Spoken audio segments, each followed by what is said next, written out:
청취자 여러분, 사람들은 침묵이 금이라고 말합니다. 하지만 때로 그 침묵은 저주가 되고 가장 잔혹한 진실을 감추는 벽이 되기도 합니다. 오늘 밤 깊은 곳에 묻혀버린 하나의 진실을 마주할 준비가 되셨습니까? 이것은 동화가 아닙니다. 이것은 도저히 이해할 수 없을 것만 같은 한 불공평함에 대한 이야기입니다. 상상해 보십시오. 아버지를 지극히 사랑하고 존경하는 한 아들이 있습니다. 당신은 그의 마지막 나날들을 재산을 탐내서가 아니라 오직 자식된 도리로서 그의 곁을 지켰습니다. 하지만 아버지가 눈을 감는 날, 그가 당신에게 남긴 것은 재산이 아닌 가족 앞에서의 모욕감이었습니다. 온 세상의 조롱거리로 전락하게 만드는 유산이었습니다. 형들이 수백억의 비즈니스 제국을 물려받는 동안 당신은 외딴 시골에 버려진 낡은 선산 헨샴만을 상속받습니다. 과연 그것이 당신도 모르는 잘못에 대한 벌이었을까요? 아니면 아버지가 설계한 잔혹한 시험이었을까요? 그리고 왜 하필 묘지였을까요? 모든 것의 끝, 재와 망각의 장소 말입니다. 우리의 이야기는 땅 속에 묻힌 금은보화를 찾는 여정이 아닙니다. 그것은 훨씬 더 귀중한 것, 차가운 돌에 깊이 새겨져 오직 인내심 있는 마음만이 해독하기를 기다리는 보이지 않는 유산을 찾아가는 이야기입니다. 막내 아들의 여정은 불을 향한 여정이 아니라 아버지, 왜 그러셨어요? 라는 질문의 답을 찾기 위한 처절한 여정입니다. 그리고 그 대답은 여러분, 가장 예상치 못한 곳에 있었습니다. 바로 이끼로 뒤덮인 낡고 초라한 묘비 위에 말입니다. 저와 함께 그를 따라가 봅시다. 잊혀진 묘지로 가서 천지가 뒤흔들릴 만한 비밀을 함께 파헤쳐 보시지 않겠습니까? 어둠이 짙게 깔린 시골 마을에 매서운 겨울 바람이 휘몰아쳤다. 앙상한 나뭇가지들은 서로 부딪히며 음산한 소리를 냈고 싸늘한 빗줄기는 먼지 쌓인 창문을 끊임없이 두드렸다. 마을 외곽, 굽이진 비포장 도로 끝에 자리한 낡은 기와집 안. 서연은 혼자 식탁에 앉아 김이 모락모락 피어나는 찬 밥을 말없이 씹고 있었다. 낡은 벽시계의 초침 소리만이 째깍째깍 귓가를 파고들어 그녀의 고독을 더욱 날카롭게 도려냈다. 밥알 하나하나에 배어있는 쓸쓸함이 모글대를 타고 넘어가는 듯했다. 그녀의 시선은 창밖을 향해 있었다. 어둠 속에 잠긴 세상은 온통 침묵으로 뒤덮여 있었고 그 침묵 속에서 그녀는 자신이 홀로 고립된 섬처럼 느껴졌다. 서연은 27해를 살면서 늘 외로움에 익숙했다. 그녀는 그 흔한 웃음소리 한 번 없이 자랐다. 유년 시절의 기억은 뿌연 안개처럼 흐릿했고 가족이라는 이름 뒤에 숨겨진 차가운 시선들만이 선명하게 남아있었다. 그녀의 큰오빠 재호와 둘째 오빠 민주는 늘 그녀를 귀찮은 존재로 여겼다. 아버지는 수백억 대의 유산을 그들에게 남겨주었지만 그녀에게는 오직 이 낡은 시골집과 마을 끝자락에 버려진 묘지 한 평만을 남겼다. 그것은 마치 존재 가치조차 없는 막내딸에게 던져준 조롱 섞인 자비 같았다. 하지만 서연은 그 묘지를 묵묵히 돌보았다. 비가 오나 눈이 오나 매일같이 찾아가 묘비에 쌓인 흙먼지를 닦아내고 잡초를 뽑았다. 마을 사람들은 그녀를 이상한 눈으로 바라보았지만 서연은 개의치 않았다. 묘지 주변에는 아버지가 생전에 가꾸었던 작은 정원이 있었는데 이제는 잡초와 뒤섞여 제멋대로 자라나 있었다. 그녀는 그곳에서 자라난 이름, 모를 들꽃들을 꺾어 묘비 옆에 조용히 놓아두곤 했다. 어느 날 겨울비가 눈으로 바뀌어 내리던 오후였다. 서연은 여느 때처럼 묘지를 찾았다. 차가운 눈발이 얼굴을 때렸지만 그녀는 익숙한 듯 삽을 들었다. 묘비 주변을 정리하던 중 차가운 눈밭에 파묻혀 떨고 있는 작은 새 한 마리를 발견했다. 몸집이 작은 참새였다. 한쪽 날개가 꺾인 채 눈밭에 쓰러져 있었다. 아마도 거센 바람에 나뭇가지에서 떨어져 내린 모양이었다. 서연은 잠시 망설였다. 그녀의 손에 들린 삽은 무거웠고 그녀의 삶은 늘 자신 하나 건사하기도 버거웠다. 하지만 뼛속까지 시린 바람 속에서도 필사적으로 몸을 웅크리고 있는 작은 생명체 앞에서 그녀의 마음은 저절로 움직였다. 그녀는 낡고해진 목도리를 풀었다. 유일하게 온기를 나눌 수 있는 물건이었다. 조심스럽게 새를 감싸 안고는 자신의 품에 안았다. 따뜻한 온기가 작은 새의 몸에 전해지는 것을 느끼자 서연의 얼굴에 희미한 미소가 번졌다. 차가웠던 손끝이 조금씩 따뜻해지는 것 같았다. 묘지 입구에 서 있던 김씨 할아버지는 그 모든 광경을 물끄러미 바라보고 있었다. 그는 마을 공동묘지를 관리하는 노인이었다. 평생을 이 마을에서 살아온 그는 말수가 적고 늘 고독해 보였지만 그의 눈빛은 맑고 깊었다. 사람들은 그를 괴팍하다고 생각했지만 사실 그는 그 누구보다도 예리한 통찰력을 가진 사람이었다. 서연이 작은 새를 안고 조심스럽게 집으로 향하는 뒷모습을 보며 김씨 할아버지의 입에도 희미한 미소가 걸렸다. 그는 서연이 다른 형제들과는 다르다는 것을 오래전부터 알고 있었다. 서연은 집으로 돌아와 작은 새를 위해 낡은 상제천을 깔아 보금자리를 마련해 주었다. 부러진 날개를 지지대로 고정하고 따뜻한 물과 빵 부스러기를 주었다. 작은 새는 겁에 질려 잠시 떨었지만 이내 서연의 손길에 안심한 듯 가만히 있었다. 서연은 작은 새에게 나라예라는 이름을 붙여주었다. 날개를 뜻하는 수누리말이었다. 어쩌면 그녀는 그 작은 새에게서 자신의 모습을 보았는지도 몰랐다. 날개가 꺾여 세상으로부터 고립된 자신. 며칠 동안 서연은 나라예를 정성껏 돌보았다. 나래가 조금씩 기운을 차리고 먹이를 받아먹는 모습을 보며 서연의 마음에도 조금씩 온기가 스며들었다. 그녀의 삶에 작은 희망이 깃든 것 같았다. 그날 밤 서연은 잠자리에 들기 전 늘 그랬듯이 아버지가 남긴 오래된 일기장을 펼쳤다. 아버지는 생전에 글을 많이 남기지 않았다. 이 일기장 또한 낡고 빛바랜 것이었다. 서연은 그 일기장을 읽으며 아버지를 이해하려고 노력했다. 하지만 일기장 속에는 암호 같은 문장들과 알 수 없는 그림들이 가득했다. 그러던 중 그녀의 손가락이 묘비에 대한 설명을 읽다 멈췄다. 그곳에 진실이 잠들어 있다.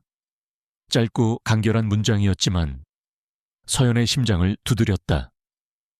그녀는 다시 묘비에 새겨진 글자를 떠올렸다.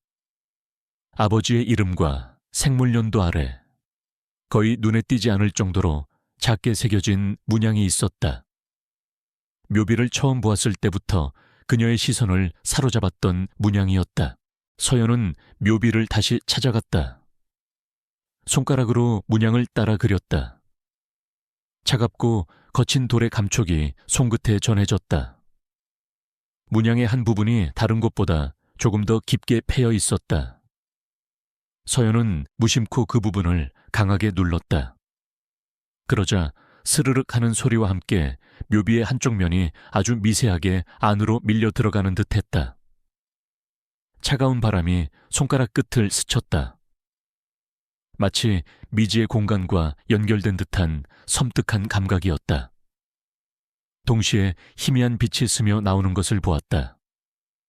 서연은 놀라 손을 떼었다. 순식간에 틈은 사라졌고 아무 일도 없었다는 듯 묘비는 다시 견고한 돌덩이로 돌아와 있었다. 그녀의 눈은 휘둥그레졌다. 착각이었을까 하니 분명히 무언가 있었다. 그녀는 다시 그 부분을 만져보려 했지만 아무리 찾아도 그 틈은 다시 나타나지 않았다. 심장이 빠르게 뛰기 시작했다. 아버지의 일기장에 쓰여 있던 진실이 설마 이것과 관련이 있는 것일까? 그녀의 마음속에 작은 호기심의 씨앗이 심어졌다. 그녀는 묘비의 비밀을 파헤쳐야 한다는 강렬한 충동을 느꼈다. 어쩌면 그 비밀 속에 그녀가 그토록 찾아 헤매던 아버지의 진심이 담겨 있을지도 모른다는 희미한 기대를 품은 채 서연은 묘지 주변을 맴돌다 무거운 발걸음을 돌려 집으로 향했다. 차가운 바람이 그녀의 옷자락을 스쳤지만 그녀의 마음속에서는 미지의 세계에 대한 작은 불꽃이 피어오르고 있었다. 차가운 겨울 아침, 서연은 잠에서 깨자마자 간밤에 묘지에서 겪었던 일을 되새겼다. 손끝에 스쳤던 섬뜩한 한기와 희미한 빛, 그리고 감쪽같이 사라졌던 묘비의 틈. 그것은 분명 착각이 아니었다. 그녀의 심장은 어젯밤처럼 빠르게 뛰기 시작했다. 묘비 아래 숨겨진 진실이 무엇이든 이제 그녀의 삶은 더 이상 이전과 같을 수 없다는 예감이 들었다. 나래가 담긴 상자를 보았을 때조차 그녀의 마음은 불안감으로 가득했다. 작은 참새는 이제 제법 기운을 차린 듯 상자 안에서 몸을 뒤척이고 있었다. 서연은 나래의 작은 몸을 쓰다듬으며 묘비의 비밀을 반드시 풀어야겠다고 다짐했다. 그녀의 이런 다짐이 무색하게 점심 무렵 예고도 없이 불청객들이 찾아왔다. 거친 엔진 소리가 낡은 집 앞마당을 가득 채웠고 곧이어 낯익은 목소리가 들려왔다. 서연아, 문 열어. 서연은 현관문 틈으로 밖을 내다보았다. 아버지의 유산을 수백억 원씩 상속받고 서울에서 호화로운 삶을 누리고 있는 큰오빠 재호와 둘째 오빠 민준이 서 있었다. 그들 옆에는 날카로운 인상을 가진 중년의 남자가 서 있었는데 그는 바로 아버지의 유산 상속을 처리했던 변호사 박지훈이었다. 그들은 서연의 낡은 집을 마치 오물이라도 되는 양경멸하는 시선으로 훑어보았다. 값비싼 정장 차림의 재호는 얼굴에 불쾌한 기색을 감추지 못했고 민주는 턱을 치켜들고 오만한 표정으로 서연을 내려다보았다. 서연은 조심스럽게 문을 열었다. 무슨 일이세요? 오빠들, 그녀의 목소리에는 미세한 떨림이 섞여 있었다. 재호는 코웃음을 쳤다. 무슨 일은 무슨 일이야. 우리가 왜 여기 왔는지 몰라서 물어. 그 쓸모없는 땅 좀 팔려고 왔다. 그의 눈은 마치 돈 계산이라도 하듯이 번뜩였다. 민준이 한술 더 떴다. 그래, 그 총우성 묘지 땅 말이야. 어차피 네가 관리할 능력도 안 되고 우리한테도 골칫덩어리일 뿐이니 빨리 팔아치우고 서울로 돌아가자고. 괜히 시간 끌지 말고. 서연의 얼굴에서 핏기가 가셨다. 안 돼요, 그 땅은. 아버지의 유일한 유산이에요. 팔면 안 돼요. 그녀의 목소리가 커졌지만 그들의 귀에는 들리지 않는 듯했다. 박 변호사가 냉랭한 목소리로 끼어들었다. 서연 씨, 저희가 이미 법적으로 모든 절차를 마쳤습니다. 이 땅은 재호 씨와 민준 씨의 소유가 될 것이고 곧 매매가 진행될 예정입니다. 서연 씨에게는 곧 이곳을 비워달라는 통보가 갈 겁니다. 그의 말은 한치의 감정도 섞이지 않은 채 차갑게 서연의 심장을 파고들었다. 서연은 눈앞이 캄캄해지는 것을 느꼈다. 묘지가 팔린다면 어젯밤 자신이 발견했던 묘비의 비밀은 영원히 묻히게 될 터였다. 더 나아가 그녀는 이곳을 떠나야만 했다. 그녀의 유일한 안식처이자 아버지를 기억할 수 있는 마지막 장소가 사라질 위기에 처한 것이다.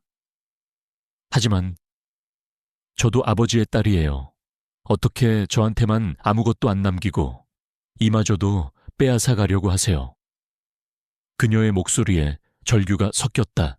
재호는 서연의 말을 비웃듯이 받았다. 네가 뭘 안다고 그래. 아버지가 너한테 뭘 남겼는지 모르지만 쓸모없는 묘지 말고는 아무것도 없었잖아. 어차피 아무 가치도 없는 땅 붙들고 질척거리지 말고 조용히 사라져주는 게 도와주는 거야. 민주는 한숨을 쉬며 짜증스러운 듯 말했다.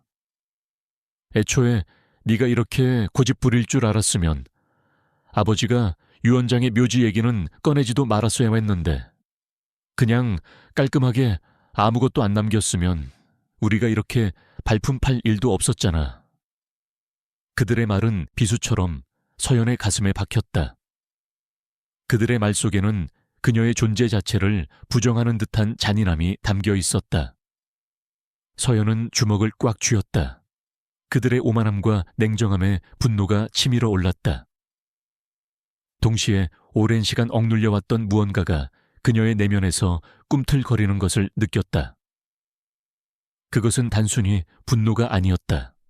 잃어버린 것을 되찾고 빼앗긴 것을 지켜내려는 강렬한 의지였다. 제가 이 땅을 지킬 거예요. 절대로 오빠들 마음대로 할 수 없을 거예요. 서연은 단호하게 말했다. 그녀의 목소리는 비록 작았지만 그 안에 담긴 결심은 그 어떤 것보다도 단단했다. 재호와 민주는 서연의 뜻밖의 저항에 잠시 당황한 듯했지만 이내 비웃음을 터뜨렸다. 네가 뭘 할 수 있는데 총우석에 틀어박혀서 혼자 살아온 네가 뭘 할 수 있다고 법 같은 건 알지도 못할 텐데. 재호는 서연을 얕잡아보며 말했다. 그래, 괜히 어설프게 저항하다가 법적 문제 생기면 너만 피곤해져. 민준도 거들었다. 박 변호사는 서류 가방에서 한 장의 서류를 꺼내 서연에게 내밀었다. 이것은 토지 매매 계약서입니다. 이미 매수자와 협의까지 마친 상태이니 서연 씨는 조속히 이곳을 정리해 주십시오. 늦어도 다음 달 말까지는 이 집을 비워야 합니다.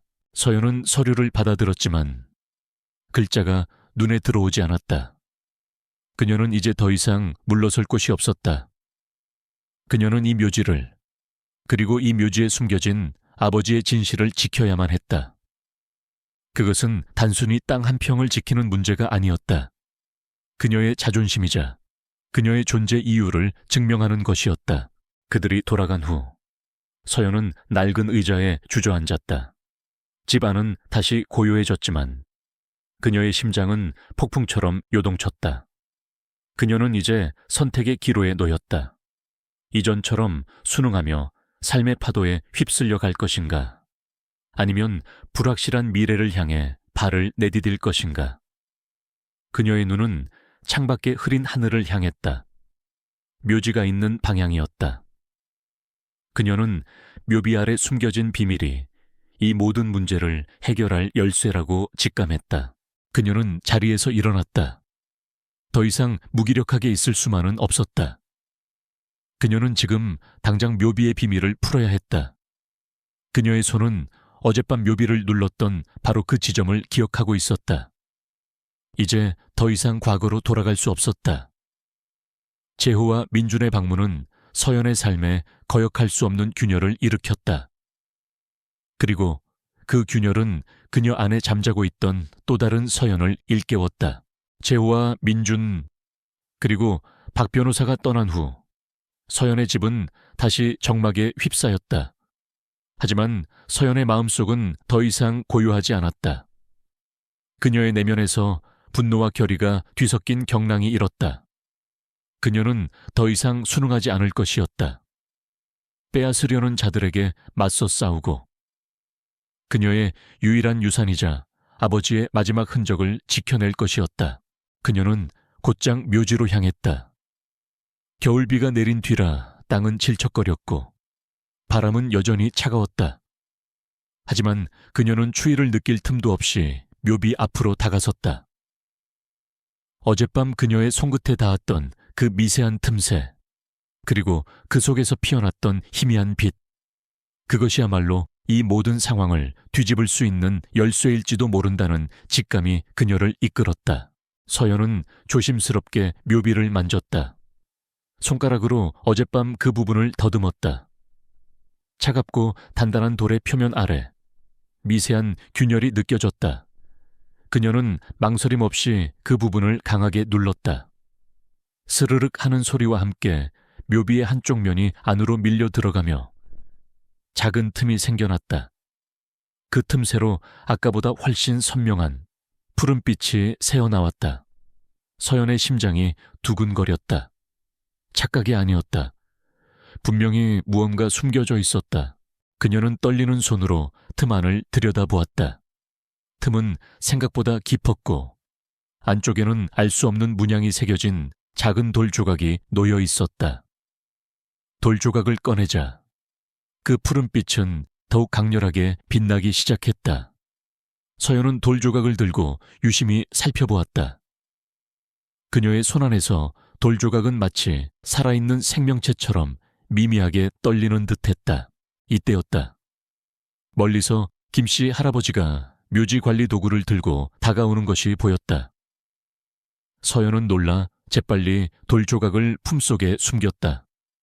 김씨 할아버지는 언제나처럼 말없이 그녀 곁을 지나쳐 묘지 한쪽에서 일을 시작했다. 그는 마치 서연의 존재를 모르는 듯했지만 서연은 그의 시선이 잠시 묘비 쪽에 머물렀다는 것을 알 수 있었다. 서연은 김씨 할아버지의 시선을 피하려 애쓰며 돌 조각을 품에 안고 황급히 집으로 돌아왔다. 집으로 돌아오자마자 그녀는 돌 조각을 꺼내 자세히 살펴보았다. 돌 조각의 표면에는 복잡하고 섬세한 문양들이 빼곡히 새겨져 있었다. 그것은 그녀가 평소에 접해왔던 그 어떤 문자나 그림과도 달랐다. 하지만 왠지 모르게 익숙한 느낌이 들었다. 마치 오래전부터 그녀의 기억 속에 존재했던 것처럼 그녀는 돌 조각을 아버지의 낡은 일기장과 비교해 보았다. 일기장 곳곳에 그려져 있던 암호 같은 그림들이 이 돌 조각의 문양과 놀랍도록 흡사했다. 그녀는 일기장 속 문양들을 손가락으로 따라 그렸다. 그러자 신기하게도 돌 조각의 푸른빛이 더욱 밝아졌다. 그리고 그녀의 머릿속에 알 수 없는 단어들과 문장들이 떠오르기 시작했다. 마치 봉인되었던 기억의 문이 열리는 듯했다. 이것은 고대 언어. 서연은 혼잣말처럼 중얼거렸다. 그녀는 이전에는 단 한 번도 접해본 적 없는 언어였지만 놀랍게도 그녀는 그 문양들을 이해하고 있었다. 그것은 단순히 지식을 습득하는 것을 넘어선 본능적인 이해에 가까웠다. 그녀의 눈에 비치는 문양들이 단순한 그림이 아니라 의미를 가진 글자로 인식되는 듯했다. 그녀는 돌 조각에 새겨진 문양을 따라 종이에 옮겨 적기 시작했다. 그리고 놀랍게도 그 문양들은 아버지의 일기장에 숨겨진 또 다른 단서들을 풀어내는 열쇠가 되었다.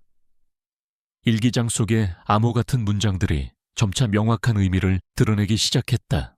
나의 가장 어린 딸에게 숨겨진 지혜를 묘비 아래 진실의 빛이 단어들이 조각조각 맞춰지며 하나의 의미 있는 문장으로 연결되었다. 서연은 아버지가 그녀에게 남긴 것이 단순한 묘지 한 평이 아니라 대대로 내려오는 고대의 지식과 비밀을 담은 진정한 유산임을 깨달았다. 그녀의 심장은 벅찬 감동으로 가득 찼다. 아버지는 그녀를 버린 것이 아니었다. 오히려 그녀만이 이 유산을 알아볼 수 있을 것이라 믿고 그녀에게 가장 중요한 것을 남겨주었던 것이다. 이 놀라운 발견은 그녀에게 새로운 희망을 주었다. 그녀는 이 재능을 이용해 오빠들의 부당한 요구에 맞서 싸울 수 있을 것이라고 생각했다. 그녀는 밤낮으로 돌 조각과 일기장을 연구했다. 그녀의 특별한 능력은 하루가 다르게 성장했다. 그녀는 이제 단순한 문양을 넘어 오래된 고문서나 비석에 새겨진 희미한 글자들까지도 읽어낼 수 있게 되었다. 마치 그녀의 눈이 감춰진 진실을 꿰뚫어 보는 능력을 얻은 듯했다. 한편 서울에 돌아간 재호와 민주는 서연의 갑작스러운 태도 변화에 불쾌함을 감추지 못했다. 특히 박 변호사가 법률 검토 과정에서 아버지의 유언장에 미심쩍은 부분이 있다는 보고를 하자 그들의 불안감은 더욱 커졌다. 유언장에 언급된 숨겨진 진실이라는 모호한 표현이 그들의 마음을 심란하게 만들었다. 이게 도대체 무슨 소리야? 아버지가 무슨 꿍꿍이를 숨겨둔 게 있단 말이야. 재호가 박 변호사에게 쏘아붙였다. 박 변호사는 침착하게 대답했다. 법적으로는 문제없습니다만 유언장의 일부 표현이 다소 비유적이어서 오해의 소지가 있습니다. 혹시 서연 씨가 이 부분을 빌미로 문제를 삼을 가능성도 배제할 수 없습니다.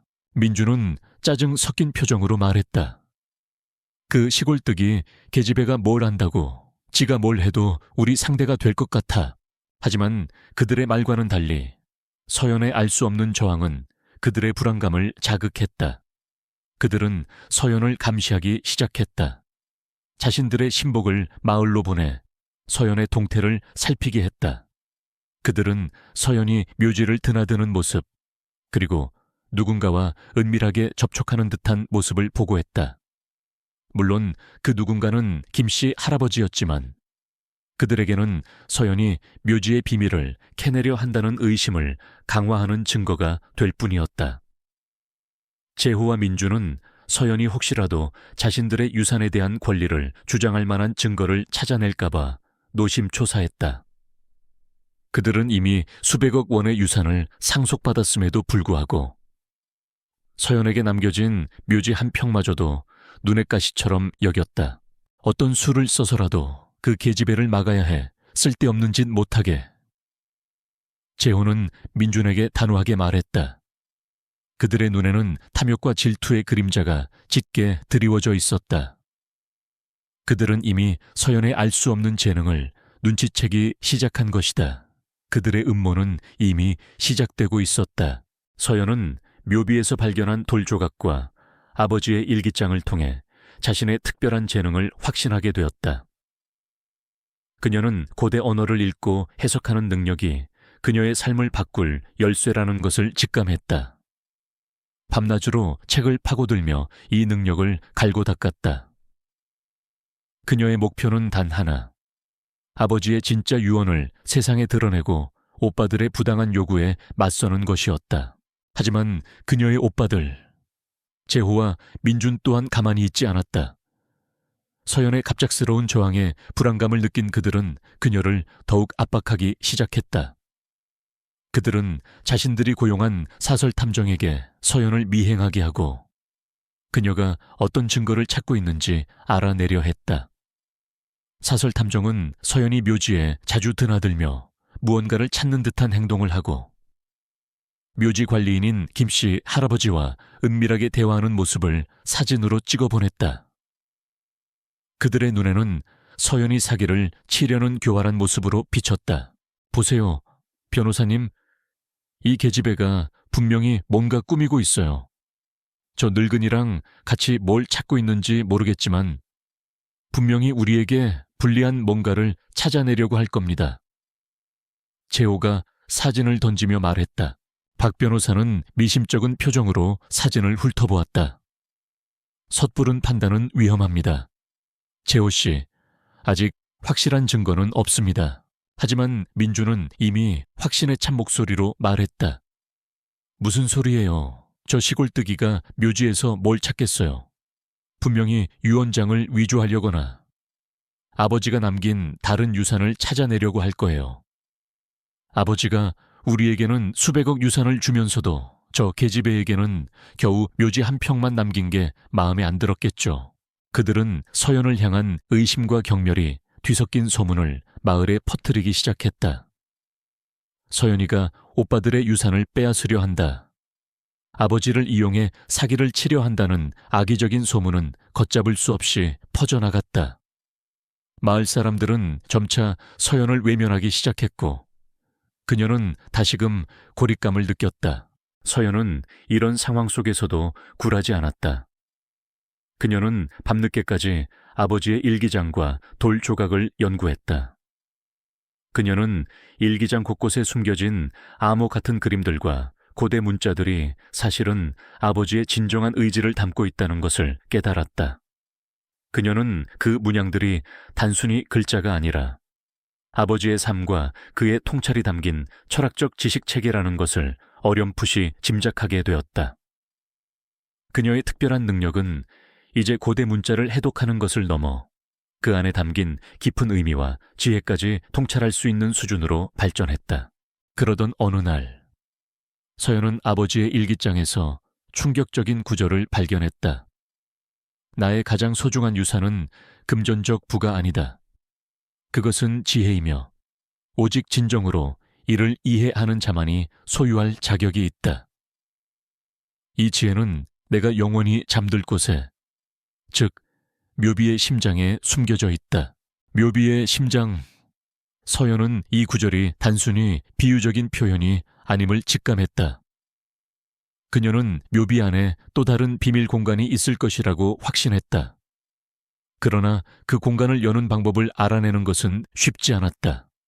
일기장 곳곳에 단서가 흩어져 있었고, 고대 문자의 복잡한 의미를 완전히 해석하기 위해서는 더 많은 시간이 필요했다. 시간은 서연의 편이 아니었다.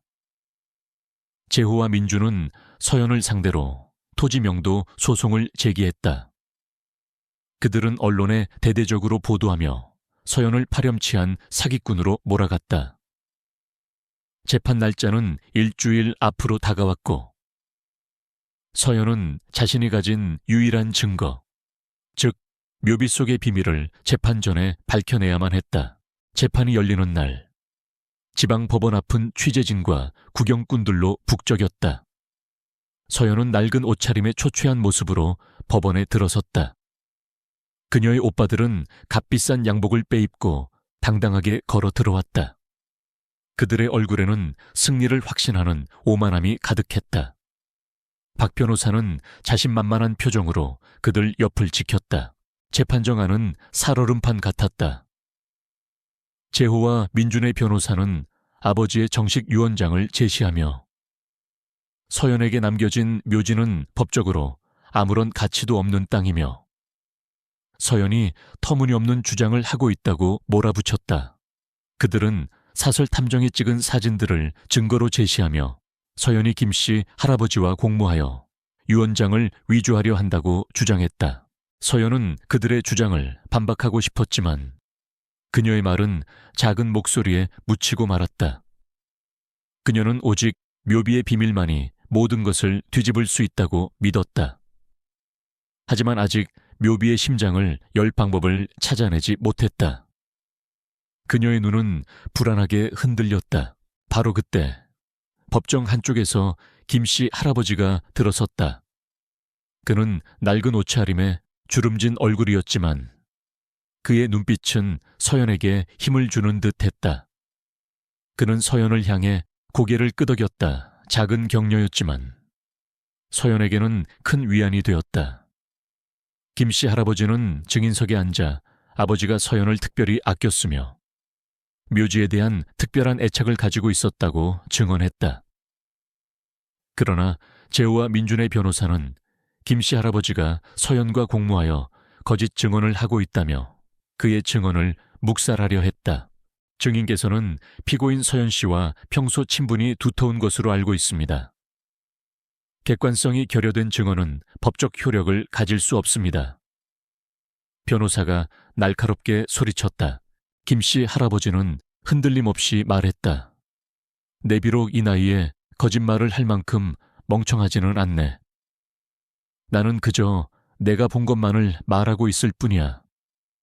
돌아가신 어르신께서 이 묘지를 얼마나 소중히 여기셨는지, 그리고 서연 아가씨가 이 묘지를 얼마나 정성껏 돌봤는지, 그것이 전부일세. 그러나 그의 진심 어린 증언도 제호와 민준의 강력한 주장 앞에서는 힘을 잃는 듯했다. 판사는 김씨 할아버지의 증언에 대해 참고 사항으로만 고려하겠다고 말했다. 법정의 분위기는 서연에게 더욱 불리하게 흘러갔다. 판사는 최종 판결을 내리기 전에 서연에게 마지막으로 할 말이 있는지 물었다. 서연은 자리에서 일어섰다. 그녀의 심장이 목구멍까지 치솟는 듯했다. 그녀는 아직 묘비의 심장을 열 방법을 확신하지 못했다. 시간은 그녀를 재촉했고 압박감은 극에 달했다. 그녀는 이 모든 시선을 견뎌내야 했다. 오빠들의 조롱 섞인 시선, 방청객들의 수군거림, 그리고 그녀에게 기대를 거는 김씨 할아버지의 애틋한 눈빛. 서연은 떨리는 목소리로 말했다. 저는 이 묘지 안에 아버지의 진정한 유언이 숨겨져 있다고 믿습니다. 그것은 단순한 재산이 아니라 아버지의 뜻이 담긴 고귀한 유산입니다. 재호는 비웃음을 참지 못하고 큰 소리로 웃었다. 이런 황당한 소리까지 할 줄이야 유령이라도 나온다는 말인가.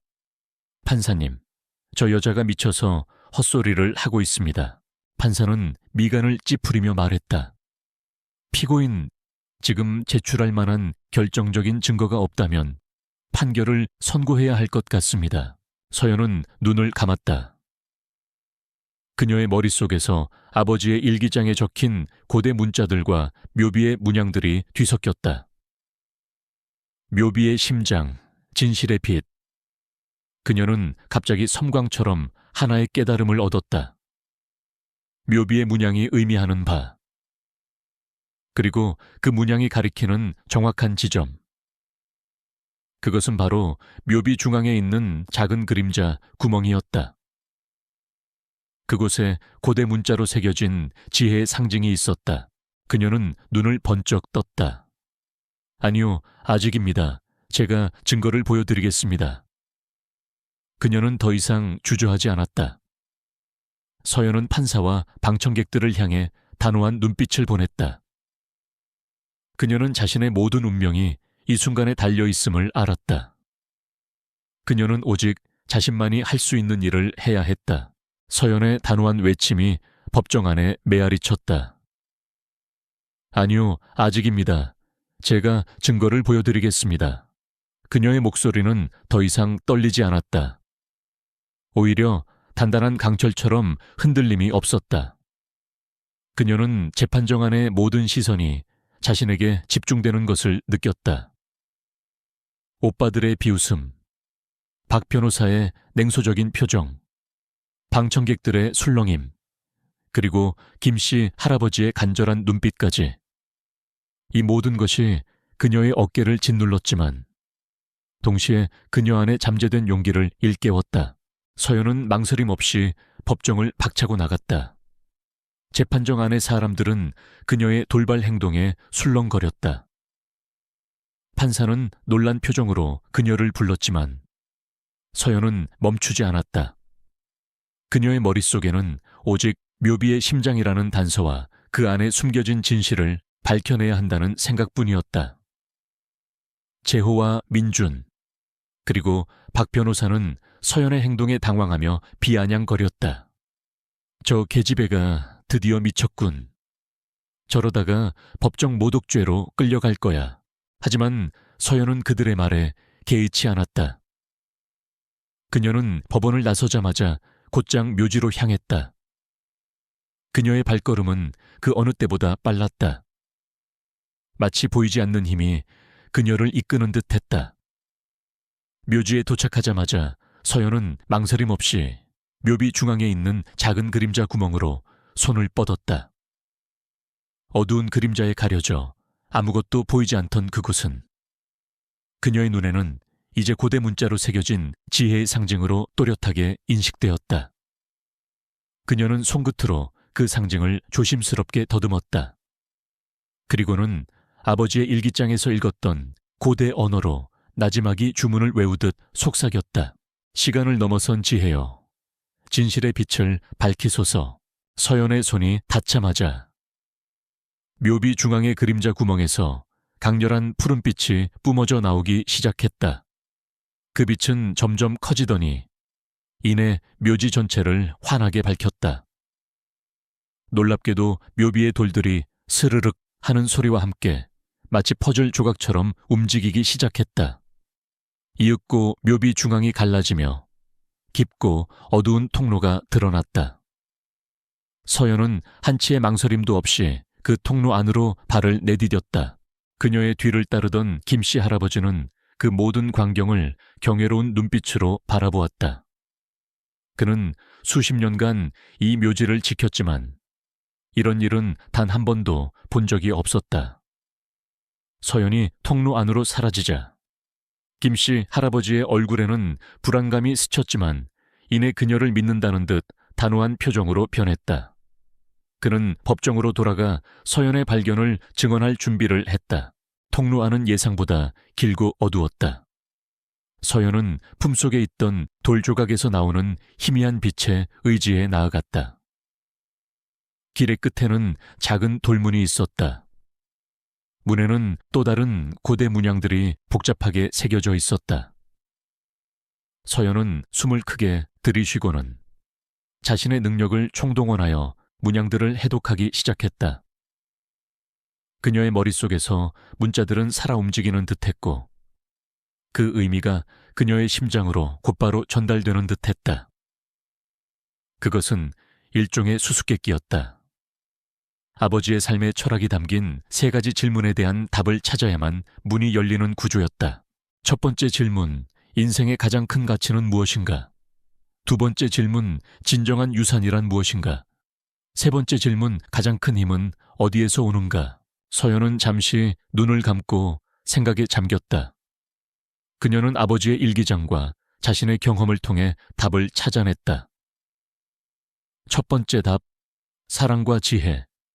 두 번째 답, 시간을 초월하는 지식과 정신. 세 번째 답, 진실을 마주할 용기. 그녀가 답을 마음속으로 되뇌이자 돌문에 새겨진 문양들이 찬란한 빛을 내며 반응했다.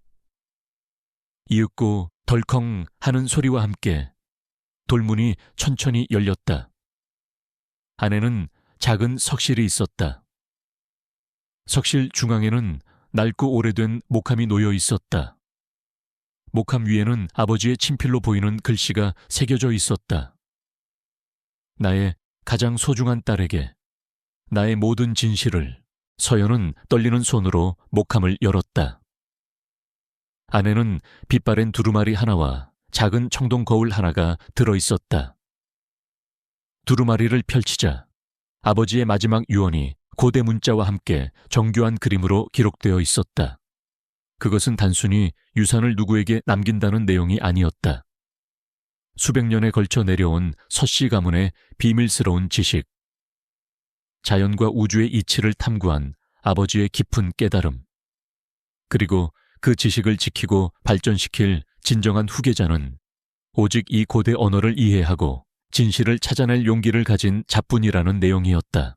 그 순간 법정에서는 최종 판결을 앞두고 마지막 공방이 벌어지고 있었다. 재호와 민준의 변호사는 서연의 부재를 빌미로 그녀가 법정을 무시하고 도주했다고 주장하며 즉시 판결을 내려달라고 종용했다. 판사는 망설였다. 서연이 돌아오지 않는다면 그들에게 유리한 판결을 내릴 수밖에 없었다. 바로 그때였다. 법정 문이 요란하게 열리고 김씨 할아버지가 숨을 헐떡이며 뛰어들어왔다. 그의 얼굴은 상기되어 있었지만 눈빛은 강렬했다. 판사님 잠시만요. 서연 아가씨가. 묘지에서 모두의 시선이 김씨 할아버지에게 집중되었다. 재호는 코웃음을 쳤다. 저 늙은이가 또 무슨 헛소리를 하려고. 하지만 김씨 할아버지는 그들의 말을 무시하고 판사에게 간절하게 호소했다. 묘비가 열렸습니다. 아가씨가 묘비 아래 숨겨진 통로로 들어갔습니다. 돌아가신 어르신께서 남기신 진정한 유산이 그곳에 있습니다. 법정 안은 경악과 혼란으로 뒤덮였다. 판사는 믿을 수 없다는 표정으로 김씨 할아버지를 바라보았다. 그 순간 법정의 대형 화면에 놀라운 영상이 비쳤다. 누군가가 서연이 묘비의 비밀을 푸는 장면과 통로로 들어가는 장면을 실시간으로 중계하고 있었던 것이다. 아마도 호기심 많은 마을 주민이 찍은 영상일 터였다. 화면 속 묘비는 강렬한 푸른빛을 뿜어내고 있었고 묘비가 갈라지며 어두운 통로가 드러나는 모습은 충격적이었다. 재호와 민준의 얼굴은 하얗게 질렸다. 박 변호사의 뺨에서는 식은땀이 흘러내렸다. 그들은 자신들이 파렴치한 사기꾼으로 몰아붙이던 서연이 상상조차 할 수 없었던 진정한 유산을 찾아내고 있음을 깨달았다. 석실 안에서 서연은 두루마리를 든 채 밖으로 나왔다. 그녀의 얼굴에는 확신과 평온함이 가득했다. 통로에서 나오자마자 그녀의 눈에 비친 것은 묘비 주위에 모여들어 경외로운 눈빛으로 자신을 바라보는 마을 사람들과 멀리서 달려오는 취재진의 모습이었다. 그녀는 묘비가 뿜어내는 푸른빛 아래 당당히 서서 손에 든 두루마리를 높이 들어 올렸다. 그녀의 눈은 법정을 향해 있었다. 그리고 그녀는 알고 있었다. 이 두루마리가 모든 진실을 밝히고 그녀의 아버지가 남긴 진정한 의미를 세상에 드러낼 것임을. 서연이 묘비의 통로에서 두루마리를 들고 나타나자 세상은 경악했다.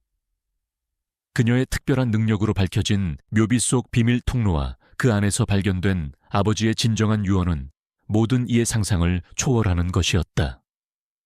법정은 순식간에 술렁거렸고 재호와 민준 그리고 박 변호사의 얼굴은 창백하게 질렸다. 그들은 자신들의 탐욕이 불러온 결과에 망견자실했다. 서연은 김씨 할아버지의 부축을 받아 법정으로 돌아왔다. 그녀가 손에 든 두루마리는 고대 문자와 그림들로 가득했다. 판사는 놀라움과 궁금함이 뒤섞인 표정으로 서연을 바라보았다. 피고인, 이것은 무엇입니까? 서연은 침착하게 두루마리를 펼쳤다. 이것은 돌아가신 아버지께서 남기신 진정한 유언입니다. 묘지 아래 숨겨진 지혜와 저희 가문의 역사, 그리고 진정한 후계자에 대한 내용이 담겨 있습니다. 박 변호사는 황급히 제지하려 했지만 이미 늦었다. 언론사의 카메라는 서연과 두루마리를 비추고 있었고 그 영상은 전 세계로 실시간 송출되고 있었다. 서연은 자신의 특별한 능력으로 두루마리에 담긴 고대 언어들을 차분하게 해석해 나갔다. 그녀의 목소리는 명료했고 그 안에 담긴 내용은 모두를 숨죽이게 만들었다. 아버지는 유언에서 자신의 막대한 부가 아닌 수대에 걸쳐 축적된 지혜와 자연의 이치를 담은 고대 지식을 가장 중요한 유산으로 남겼다고 밝혔다. 그리고 이 지식을 이해하고 보호하며 다음 세대에 전달할 수 있는 자만이 진정한 후계자가 될 수 있다고 명시했다. 그는 오직 서연만이 이 능력을 타고났음을 알고 있었고 그래서 그녀에게 겉으로는 버려진 듯한 묘지를 남긴 것이었다. 묘지는 단순한 땅이 아니라 지혜의 보고이자 그녀의 잠재력을 일깨울 시련이었던 것이다. 모두가 충격에 휩싸였다. 재호와 민주는 자신들이 평생을 추구했던 물질적인 부가 한순간에 아무것도 아닌 것이 되어버린 것을 깨달았다. 그들은 자신들의 탐욕 때문에 진정한 가치를 보지 못했던 어리석음을 통감했다. 법정에 있던 수많은 사람들은 서연의 뛰어난 능력과 아버지의 깊은 뜻에 감탄했다. 판사는 엄숙하게 판결을 내렸다. 피고인 서연은 망자의 진정한 유언을 밝혀냄으로써 해당 묘지 및 그 안에 포함된 모든 지적, 영적인 유산의 유일한 상속인임을 선고합니다. 원고들은 망자의 유언을 왜곡하고 피고인을 모함한 혐의로 재조사를 받게 될 것입니다. 재호와 민주는 고개를 떨궜다. 그들은 수백억 원의 유산도 있었지만 서연이 발견한 지혜의 유산 앞에서는 초라하기 그지없었다. 그들은 사회적으로 지탄받았고 그들의 명성은 땅에 떨어졌다. 그들은 모든 것을 잃은 채 법정을 떠났다. 박 변호사 또한 위조된 서류를 제출하고 사건을 은폐하려 한 혐의로 변호사 자격을 박탈당하고 법적 처벌을 받게 되었다. 재판이 끝난 후 서연은 김씨 할아버지와 함께 묘지로 돌아왔다. 묘비는 더 이상 황량하지 않았다. 오히려 신비로운 푸른빛을 머금은 채 빛나고 있었다. 할아버지, 정말 감사합니다. 할아버지가 아니었으면 전 아마 포기했을 거예요. 서연은 진심으로 고마움을 표했다.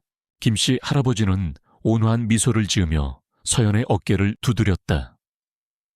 아가씨는 이미 그럴 자격이 있었어.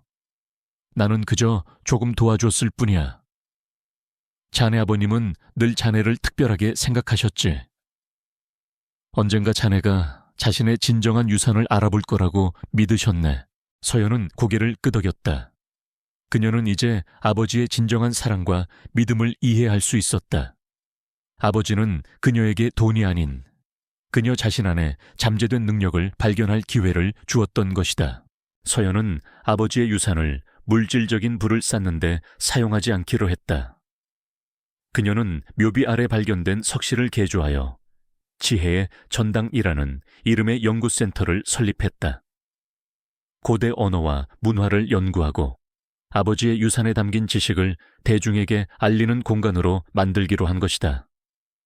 그녀는 지혜의 전당이 단순한 박물관이 아니라 사람들이 삶의 진정한 의미를 찾고 지혜를 나눌 수 있는 열린 공간이 되기를 바랐다. 김씨 할아버지는 지혜의 전당의 명예관리인이 되어 서연을 도왔다. 서연은 이제 더 이상 외롭지 않았다. 그녀는 자신의 능력을 통해 세상에 기여하고 있었고 그 과정에서 많은 이들과 진정한 소통을 시작했다. 그녀의 삶은 새로운 의미와 목적을 찾았다. 수년이 흘렀다. 낡고 황량했던 서연의 시골집과 묘지터는 이제 활기 넘치는 지혜의 전당무로 탈바꿈했다. 고대 문자와 가문의 역사를 연구하는 학자들, 서연의 가르침을 받고자 찾아온 학생들, 그리고 평화로운 분위기 속에서 사색에 잠기는 방문객들로 늘 북적였다. 더 이상 쓸쓸한 고립은 없었다. 서연은 지혜의 전당의 수장이자 존경받는 학자로 성장했다. 그녀는 고대 언어에 대한 탁월한 이해력과 아버지로부터 물려받은 깊은 통찰력으로 수많은 난해한 고문서를 해독하고 잊혀졌던 고대 문명의 지혜를 현대에 되살렸다. 그녀의 강연은 늘 만원 사례였고 그녀의 저서는 베스트셀러가 되었다. 그녀는 더 이상 자신을 세상의 파도에 내맡기는 수동적인 존재가 아니었다. 이제 그녀는 자신의 운명을 스스로 개척하고 나아가 세상을 변화시키는 데 기여하는 주체적인 인물이 되었다. 그녀는 아버지의 유산을 단순히 보존하는 것을 넘어 세상에 돌려주는 삶을 살았다. 서연은 지혜의 전당에서 정기적으로 무료 강좌를 열어 마을 어린이들과 청년들에게 고대 언어와 역사, 그리고 아버지의 철학을 가르쳤다. 그녀는 아이들이 스스로 질문하고 답을 찾아가는 과정을 통해 진정한 지혜를 얻도록 도왔다. 또한 그녀는 자신이 어려움을 겪었던 시절을 잊지 않고 지역의 어려운 이웃을 돕기 위한 작은 자선기금을 설립했다. 그녀의 도움이 필요한 사람들에게 따뜻한 손길을 내밀었고 많은 이들이 그녀의 선행에 감동하여 동참했다. 그녀의 자선 활동은 마을의 삶을 풍요롭게 만들었다. 어느 화창한 가을날 오후, 서연은 지혜의 전당 뒤편에 있는 작은 연못께 앉아 있었다. 그녀의 곁에는 이제 완전히 건강을 되찾아 자유롭게 날아다니는 나라의 후손인 듯한 작은 참새들이 지저귀고 있었다. 한때 그녀에게 유일한 안식처였던 낡은 묘비는 이제 지혜의 전당의 중심에 자리한 숭고한 기념비가 되었다. 그 주변에는 아름다운 꽃들이 만개해 있었고 방문객들은 묘비 앞에서 묵념하며 서연의 아버지와 그의 유산에 경의를 표했다. 묘비의 돌틈에서 흘러나오는 은은한 푸른빛은 여전히 그곳에 머물러 지혜의 전당을 찾는 모든 이들에게 영감을 주었다. 서연은 멀리서 뛰어노는 아이들의 웃음소리를 들으며 미소 지었다. 그녀는 더 이상 외롭지 않았다. 그녀는 이제 새로운 가족을 찾았다. 지혜의 전당에서 함께 연구하고 배우며 성장하는 동료들과 제자들, 그리고 그녀의 진심을 알아봐주는 마을 사람들. 그녀의 삶은 한없이 풍요로웠다. 그녀는 연못에 비친 자신의 모습을 보았다. 예전에 초라하고 쓸쓸했던 모습은 사라지고 빛나는 눈빛과 평온한 미소를 가진 당당한 여인의 얼굴이 그곳에 있었다. 그녀의 삶은 아버지의 죽음과 함께 시작된 것처럼 보였다. 하지만 아버지는 그녀에게 진정한 씨앗을 심어주었고 그 씨앗은 시련과 고난을 뚫고 찬란한 꽃을 피웠다. 서연은 자리에서 일어나 지혜의 전당을 한 바퀴 둘러보았다. 모든 것이 제자리를 찾은 듯 평화로웠다. 그녀는 확신했다. 아버지의 지혜는 영원히 살아 숨 쉴 것이며 그녀의 삶 또한 그 지혜와 함께 끊임없이 이어질 것이라고. 그녀의 눈빛은 따뜻한 햇살처럼 부드럽고 동시에 지평선을 향해 펼쳐진 무한한 가능성으로 빛나고 있었다. 그녀의 두 번째 봄은 이제 막 시작된 것이다. 이것으로 이야기가 완성되었습니다. 이 이야기가 당신의 마음을 깊이 울렸기를 바랍니다. 제 이야기에 만족하셨다면 다른 사람들에게도 구독, 좋아요, 알림 설정으로 지혜의 전당 이야기를 널리 알려주세요.